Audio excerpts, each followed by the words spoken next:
Ni soumis à la puissance des studios hollywoodiens, ni authentique tête de l'art à la façon de Sam Peckinpah, Richard Brooks est une voix à part du cinéma américain. De 1950 à 1985, il a en tout et pour tout réalisé 24 films. Il a tourné avec les plus grandes vedettes de son époque, de Burt Lancaster à Diane Keaton en passant par Humphrey Bogart, Paul Newman, Elizabeth Taylor, Lee Marvin, Claudia Cardinal, Glenn Ford, Peter O'Toole, Robert Taylor, Stewart Granger. La liste est loin d'être exhaustive. Fils d'immigrés russes, Richard Brooks est né à Philadelphie le 18 mai 1912 sous le nom de Ruben Sachs. Après avoir servi dans le corps des Marines pendant la Seconde Guerre mondiale, il publie 3 romans avant de se tourner vers le cinéma. D'abord en tant que scénariste, notamment pour Key Largo de John Huston, avec Humphrey Bogart et Edward G. Robinson. Puis il passe derrière la caméra en 1950 avec le film Cas de conscience, où Cary Grant, chirurgien de renom en vacances en Amérique latine, est bien emmerdé puisque le sort du dictateur local est entre ses mains. Un mauvais coup de bistouri et tu changes la vie de tout un pays. Ou pas. Tout au long de sa filmographie, Richard Brooks sèmera le doute dans la tête des spectateurs et confrontera ses personnages à un tourbillon d'interrogations contradictoires, peignant le paysage cru d'une société américaine violente, tourmenté et en quête d'humanité et de justice. De son passé de romancier, Richard Brooks gardera un goût pour l'écriture et fera de l'élaboration de ses scénarios une chasse gardée. Il a écrit tous les films qu'il a réalisés, parfois en collaboration, la plupart du temps seul. À plusieurs reprises, ce sont des scénarios originaux, mais très souvent, il adapte des romans et des auteurs qu'il apprécie. Brooks porte ainsi 2 fois Tennessee Williams à l'écran, La chatte sur un toit brûlant et 12 oiseaux de jeunesse, à chaque fois avec Paul Newman dans le rôle principal. Il adaptera également en 1967 le terrifiant roman de Truman Capote, De sang-froid, décortiquant sans parti pris la tuerie, la fuite, l'arrestation et l'exécution de 2 jeunes repris de justice qui massacrent sans aucune raison apparente une famille d'agriculteurs du Kansas. Une leçon de distanciation qu'a dû sécher le réalisateur autrichien Michael Haneke, qui n'a pas pris une ride et qui fait de cette œuvre un plaidoyer sans couleur contre la peine de mort. La peur, je ne vois ça qu'en noir et blanc, dira le réalisateur. Dans Graines de violence, sorti en 1955, Glenn Ford, enseignant dans un lycée professionnel de New York, se coltine à la fois une classe de bourrins du genre dur à gérer et se bat pour se faire respecter et les faire respecter par une société pas hyper bienveillante.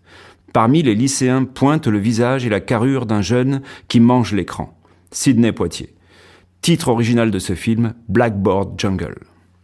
Dans Elmer Gantry le charlatan, Burt Lancaster, brute lancastré pour ses admiratrices, incarne un prédicateur complètement allumé.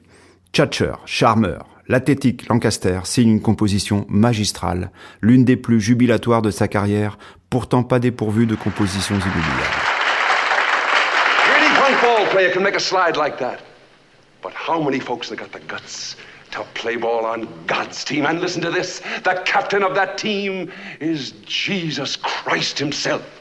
So come on, everybody, man, woman, child, who'll be the first to shake hands for Jesus?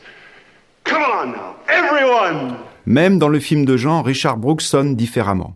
Ses westerns, La chevauchée sauvage et Les professionnels, ressemblent à des grosses productions hollywoodiennes, mises sur un casting 5 étoiles, jouent avec les codes, mais toujours une petite musique discordante rythme le propos. L'humanité avec un petit H, la loyauté et la rébellion giclent des dialogues provoquant de belles petites explosions. On peut, à partir d'une vision un peu fainéante, dénigrer Dollars, film qu'il réalisa en 1972. Mais cette comédie policière construite autour des bankable Warren Beatty et Goldie Hawn possède un charme funky, notamment grâce à la chanson titre composée par Quincy Jones et interprétée par Little Richard.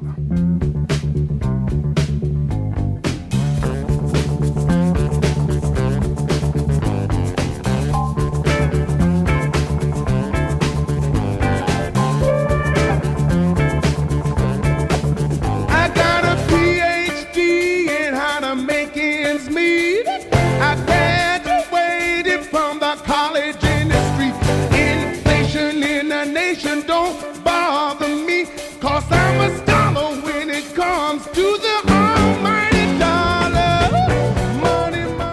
Au crépuscule de sa carrière en 1977, Richard Brooks signe Looking for Mr. Goodbar, un vénéneux portrait de femme joué par Diane Keaton, une enseignante pour sourds et malentendants, une femme célibataire, gentille et un peu chiante. La nuit, c'est une chasseuse de sensations fortes, d'expériences sexuelles fortement épicées. Au cours de ses pérégrinations nocturnes, elle se frotte fatalement à toute une faune de losers, de tordus, de marginaux, potentiellement dangereux, plus ou moins émouvants. Parmi eux, le jeune Tom Béranger campe un oiseau de nuit complètement flippé. Grosse performance. Quant à Richard Gere, il sème les graines de sa légende, de séducteur nonchalant et un poil bad boy, par exemple lorsqu'il aborde Diane Keaton pour la première fois. Alone? Uh-huh. Come here a lot?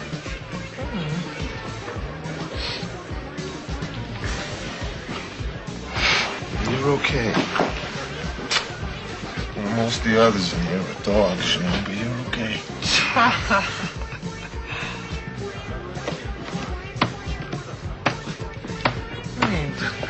I'm gonna make you an offer you can't refuse.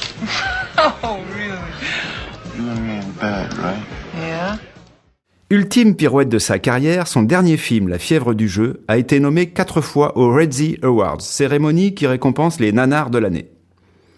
Richard Brooks est décédé le 11 mars 1992 à Beverly Hills.